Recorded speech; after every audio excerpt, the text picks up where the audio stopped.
예수님의 일행은 바다 건너편 거라사 지방에 이르렀다. 예수님이 배에서 내리시자 귀신 들린 사람이 무덤 사이에서 나와 예수님과 마주치게 되었다. 그는 공동묘지에서 살고 있었는데 아무도 그를 묶어둘 수가 없고 쇠사슬마저 소용이 없었다. 그는 여러 번 쇠고랑과 쇠사슬에 묶였으나 그것들을 끊고 부수어 아무도 그의 힘을 당해내지 못하였다. 그는 밤낮 공동묘지와 산속을 돌아다니며 소리 지르고 돌로 제 몸을 해치곤 하였다. 그가 멀리서 예수님을 보고 뛰어와 절하며 큰 소리로 가장 높으신 하나님의 아들 예수님, 내가 당신과 무슨 상관이 있습니까? 부탁드립니다. 제발 나를 괴롭히지 마십시오 하고 외쳤다. 이것은 예수님이 그에게 더러운 귀신아, 그 사람에게서 나오너라 하고 명령하셨기 때문이었다. 예수님이 그에게 내 이름이 무엇이냐 하고 물으시자 그는 군대입니다. 우리 수가 많기 때문입니다 하고 대답하였다. 그리고 그는 자기들을 그 지방에서 쫓아내지 말아달라고 간청하였다. 마침 그곳 산기슭에 많은 돼지떼가 풀을 먹고 있었다. 귀신들은 예수님께 우리를 돼지떼에게 보내 그 속에 들어가게 해 주십시오 하고 간청하였다.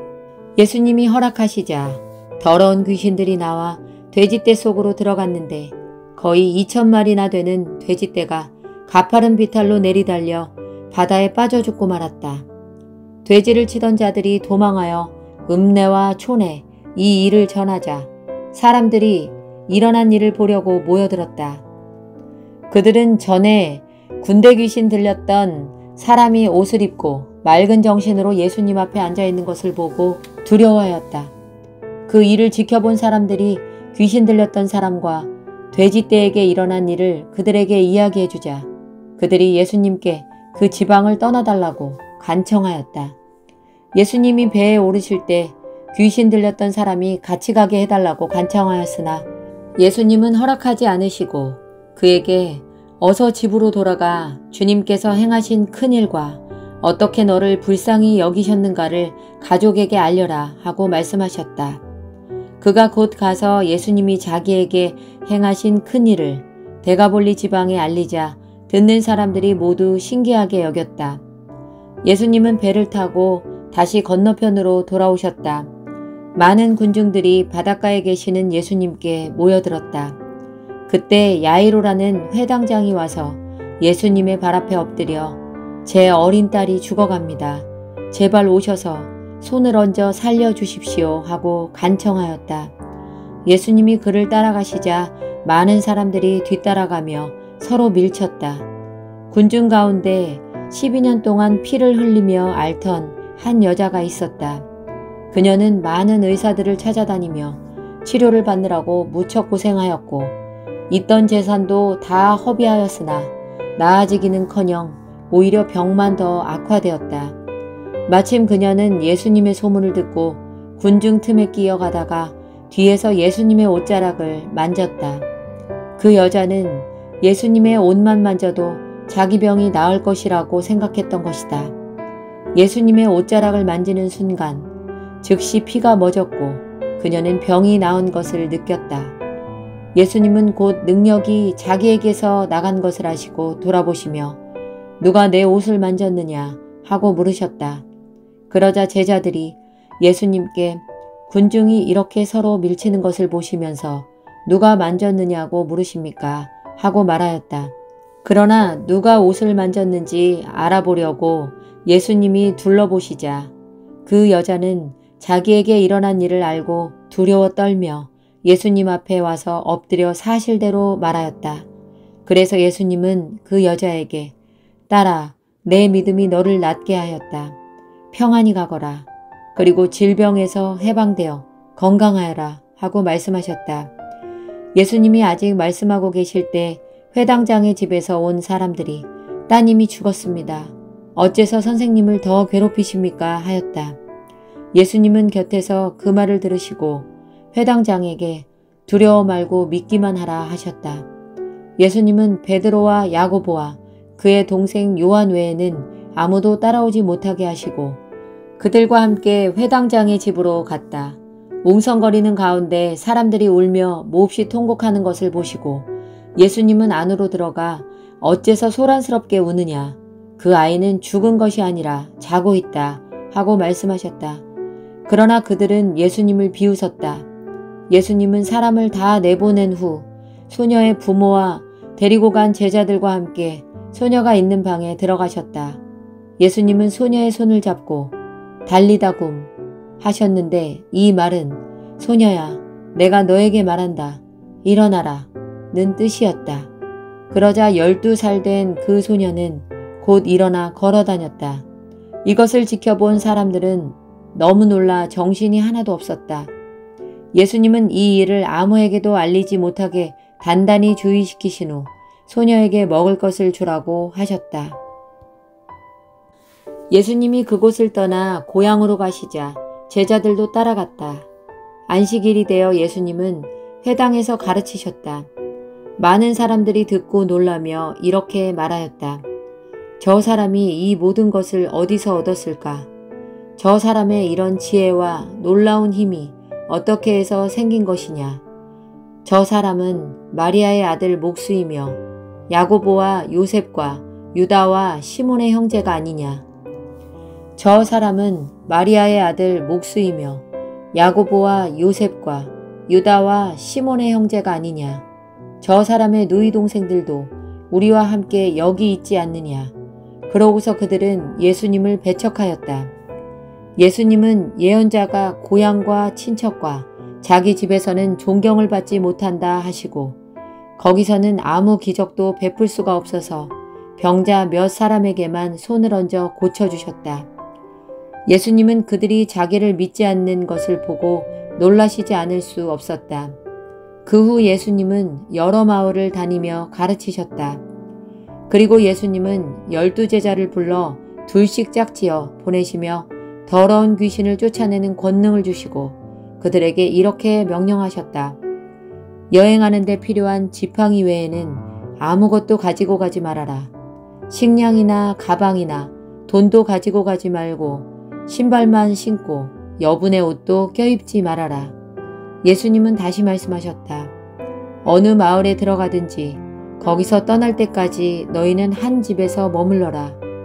어느 곳에서든지 사람들이 너희를 영접하지 않고 너희 말도 듣지 않거든 그곳을 떠날 때 신발에 묻은 먼지를 떨어 그들에 대한 증거를 삼아라. 그래서 제자들은 나가서 회개하라고 전도하며 많은 귀신을 쫓아내고 여러 병자에게 기름을 발라 고쳐주었다. 예수님의 소문이 널리 퍼져 마침내 헤롯 왕의 귀에까지 들어갔다. 사람들은 죽은 세례 요한이 다시 살아났다. 그래서 그가 기적을 행하는 이런 능력을 소유하게 되었다 하고 말하였다. 어떤 사람은 그를 엘리야라고 말하고 또 어떤 사람은 옛날의 예언자와 같은 분이라고 하였으나 헤롯은 듣고 내가 목 베어 죽인 요한이 다시 살아났다 하였다. 헤롯은 전에 자기 동생 빌립의 아내 헤로디아와 결혼한 일로 요한을 잡아 가둔 일이 있었다. 그것은 요한이 헤롯에게 동생의 아내와 결혼한 것은 잘못입니다 하고 말했기 때문이었다. 그래서 헤로디아는 요한에게 앙심을 품고 그를 죽이려 하였으나 헤롯이 요한을 의롭고 거룩한 사람으로 여겨 두려워하며 보호하기 때문에 뜻을 이루지 못하였다. 헤롯은 요한의 말을 들을 때 몹시 괴로워하면서도 그의 말을 즐겨 듣곤 하였다. 마침 헤로디아에게 좋은 기회가 왔다. 헤롯이 자기 생일에 고관들과 고위 군 지휘관들과 갈릴리의 귀빈들을 초대하여 잔치를 베풀었다. 그 자리에 헤로디아의 딸이 들어와 춤을 춰서 헤롯과 참석한 손님들을 즐겁게 하자 왕은 소녀에게 내 소원이 무엇인지 말해보아라. 내 나라의 절반이라도 주겠다 하고 약속하였다. 소녀가 나가서 자기 어머니에게 무엇을 요구할까요? 하고 묻자 그녀는 세례 요한의 머리를 달라고 하여라 하고 대답하였다. 그래서 소녀는 급히 왕에게 가서 세례 요한의 머리를 쟁반에 담아 지금 곧 제게 주십시오 하였다. 왕은 몹시 괴로워하면서도 자기가 한 약속과 잔치 자리에 앉아있는 손님들 때문에 소녀의 요구를 거절하고 싶지 않았다. 왕이 즉시 사형 집행인을 보내며 요한의 목을 베어 오라고 명령하자 그는 감옥에 가서 요한의 목을 베어 그 머리를 쟁반에 담아다가 소녀에게 주었으며 소녀는 그것을 자기 어머니에게 갖다 주었다. 요한의 제자들은 이 소식을 듣고 시체를 가져다가 장사하였다. 한편 사도들이 돌아와 자기들이 행하고 가르친 모든 일을 예수님께 보고하였다. 그때 예수님은 그들에게 외딴 곳으로 같이 가서 잠시 쉬도록 하자 하고 말씀하셨다. 이것은 오고 가는 사람이 너무 많아 식사할 겨를도 없었기 때문이었다. 그래서 예수님의 일행은 배를 타고 조용한 곳으로 떠났다. 그러나 그들이 떠나는 것을 본 많은 사람들이 예수님의 일행인 줄을 알고 여러 마을에서 나와 육로로 달려가 그곳에 먼저 도착하였다. 예수님은 배에서 내려 많은 군중들을 보시고 목자 없는 양과 같아서 그들을 불쌍히 여겨 많은 것을 가르치셨다. 날이 저물어 가자 제자들이 예수님께 와서 말하였다. 이곳은 벌판인데다가 날도 이미 저물었습니다. 사람들을 가까운 마을로 보내 각자 음식을 사 먹게 하십시오. 너희가 저들에게 먹을 것을 주어라. 우리가 가서 200데나리온이나 들여 빵을 사다가 먹이란 말씀입니까? 너희가 가진 빵이 몇 개나 되는지 가서 알아보고 오너라. 그래서 제자들이 알아보니 빵 5개와 물고기 2마리 뿐이었다. 그때 예수님이 제자들에게 모든 사람을 떼지어 풀밭에 앉히라고 지시하시자 그들은 100명씩 50명씩 모여 앉았다. 예수님은 빵 5개와 물고기 2마리를 받아들고 하늘을 우러러 감사기도를 드리신 다음 빵을 떼어서 제자들에게 주시며 사람들 앞에 갖다 놓게 하셨다. 그리고 물고기 2마리도 모든 사람들에게 나누어 주셨다. 그래서 그들은 모두 실컷 먹고 남은 빵과 물고기 조각을 12광줄이나 거뒀으며 먹은 사람은 남자만 약 5,000명이었다. 예수님은 군중들을 돌려보내시는 동안 제자들이 서둘러 배를 타고 자기보다 먼저 건너편 벳세다로 건너가게 하셨다. 군중을 다 보내신 후에 예수님은 기도하시려고 산으로 가셨다. 날은 이미 저물었고 제자들이 탄 배는 바다 한가운데 있었으며 예수님은 혼자 육지에 계셨다. 바람이 휘몰아치므로 제자들이 노를 젓느라고 애쓰는 것을 보신 예수님은 새벽 4시쯤 바다 위를 걸어서 제자들에게 오셨다가 그대로 지나가시려 하셨다. 그때 바다 위를 걸어오시는 예수님을 보고서 제자들은 유령인 줄 알고 모두 놀라 소리를 질렀다. 그래서 예수님이 즉시 그들에게 나다 무서워하지 말고 안심하여라 하시면서 그들이 탄 배에 오르시자 곧 바람이 그쳤다. 제자들은 너무 놀라 어쩔 줄 몰랐다.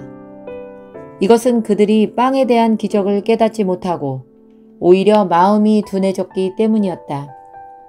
그들은 바다를 건너 게네사렛 땅에 이르렀다.